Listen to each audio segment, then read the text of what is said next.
Nope, definitely not a virus. Hello everybody and welcome. Well, it's been a while that I've released a new video, and part of that is because all of that craziness that's going around in the world.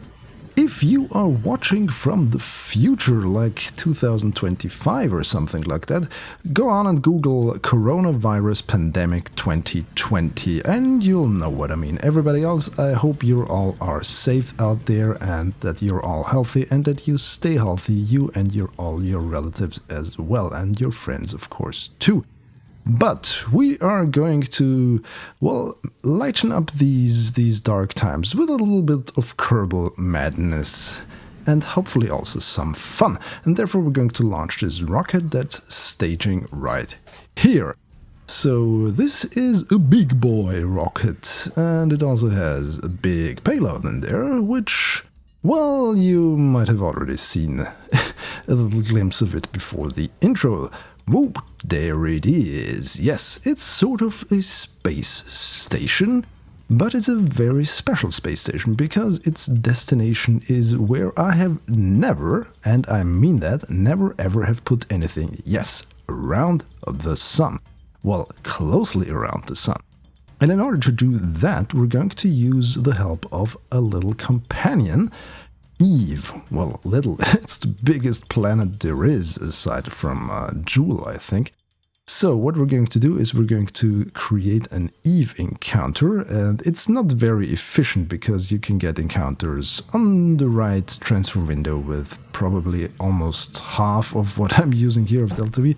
But I have a very, very large quantity of fuel in this vehicle, and I'm going to use all of it.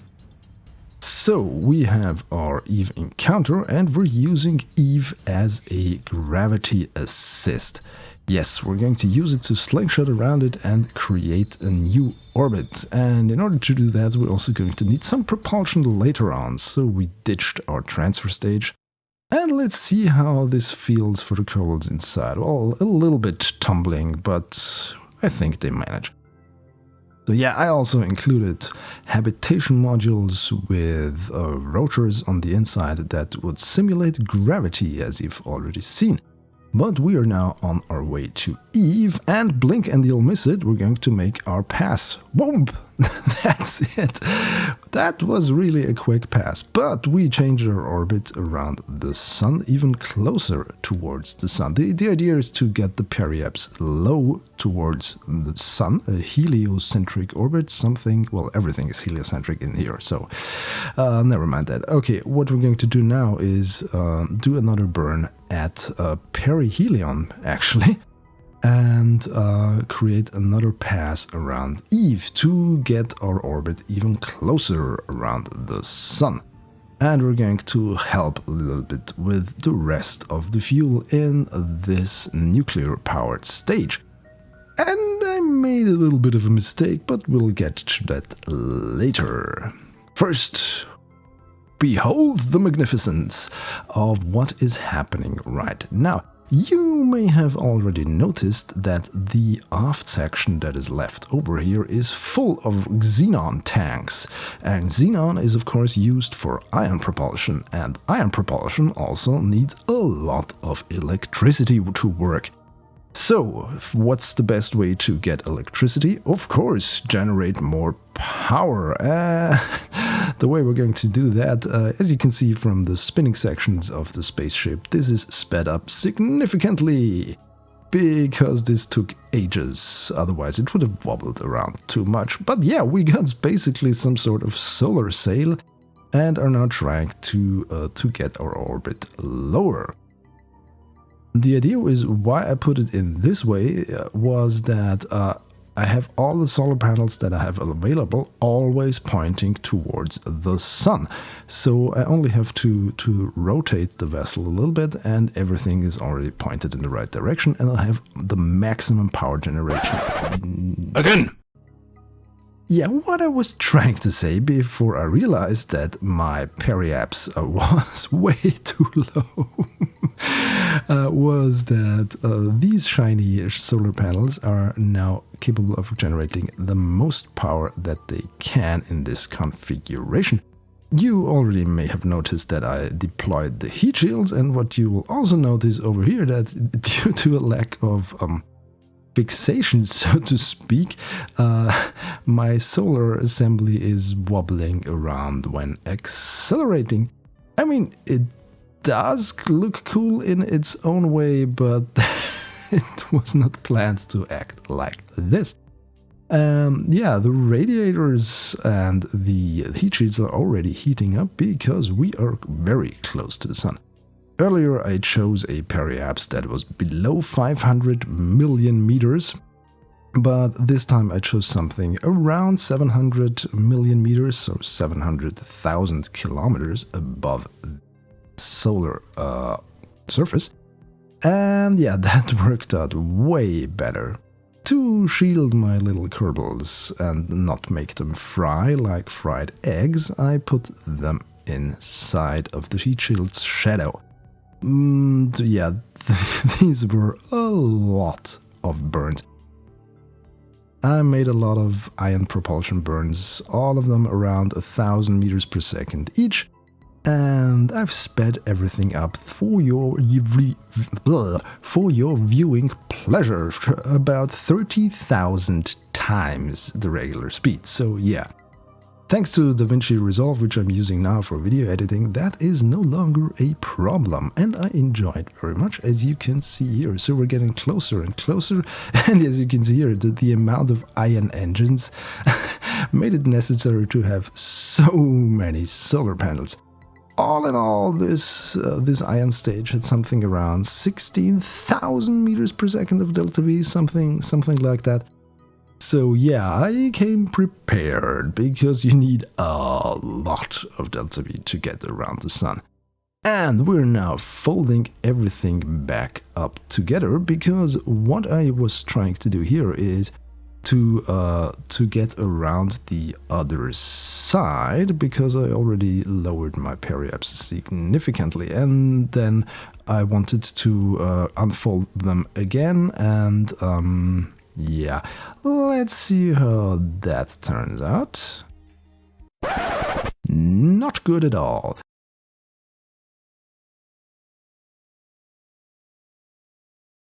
Again! Because the periapse on the other side was now already so low that I was, so to speak, in the danger zone, I decided to do a massive burn after reloading my quicksave, of course, and burning basically all the xenon I had left on this safe side, and lower the periapse as far or as low as I could. And it is now time to get rid of our ion stage. Yep, we still have some propulsion left, but it's just a regular chemical rocket used to make some minor adjustments should they be necessary. What we have now is a 700 million meter by 208 or 206 million meter orbit around the sun, which is very close. Your regular craft would rather burn up. You'll see what I mean later. Our brave scientist is now inspecting everything, if everything is working according to specification. Over here we can see our power generation modules. Those are all nuclear generators, because I can't use the solar panels when I get to the periapse, because otherwise they would burn up, of course. I can only use stuff that can stay in the shadow of these massive 10-meter diameter heat shields. And of course, as you can see, they are already glowing red, so they're heating up nicely. How much do they heat up? Well, we'll get to that later. First, we have to get our intrepid Kerbal, who was probably already feeling toasty, back to his lab. There we go, you get back in there and stay frosty. So what I did was I time warped in small increments and tried to, as you can see in the bottom, I switched to surface mode and pointed the SAS to radial in. This pointed the vessel always to the center of mass of the sun, so I would fast forward in time warp a little bit, And then I realized, whoops, the engine section is heating up because it is sticking out the furthest from the heat shield, so it would heat up first. Then I would stop time warp, adjust the orientation of the craft, move along further, and so on. It was a tedious process, as you can imagine. But yeah, in the end, this is what I did. You can see here I time warped forward, when I saw that these heat graphs were getting into the red zone, I stopped and I oriented my craft anew. And as you can see, the heat shields are way hotter than the rest of the vehicle. But of course, the devil never sleeps, as they say. Yep, warped too much. Again. And of course, I had to try again. Luckily, I quick-saved shortly before this catastrophe, so yeah, this is the entire process, or most of the process sped up. You can see I time warp, I stop, I time warp, I stop. And then finally we made it to the orbit I mentioned, 205,000 kilometers above the surface of the sun. I could get lower with this vehicle. I think the heat shields are capable of more. But yeah, as you can see, everything behind the heat shield, once they have enough time to cool everything down, stays frosty, so to speak. So let's not. Well, this was definitely too hot for Tandart Kerman, who endured huge amounts of temperature. Again. So yeah, 500 and something degrees centigrade is no joke. So yeah, Kerbals are going to stay inside when we are at periapse. So how hot is it really? 2308 Kelvin on the outside. That is really hot. I also put more meaningful numbers on this side. But the outer layers of these crew modules are quite cool. How is it in the mobile processing lab? Well, we have a nice and comfortable 38 degrees on the outside. So yeah, a little bit hotter in the back, but still very capable. Well, I hope I could entertain you with this little video about another type of corona. Yes, the corona of the sun. I didn't even mention this entire video. Yay, clickbait. No, seriously, I hope you all are safe. I hope you stay safe, listen to the experts, wash your hands, use social distancing, and I hope we see each other in the next video. If you enjoyed this video, please subscribe to my channel for more and follow me on my social thingies. The links are in the description. Thanks for watching. Goodbye.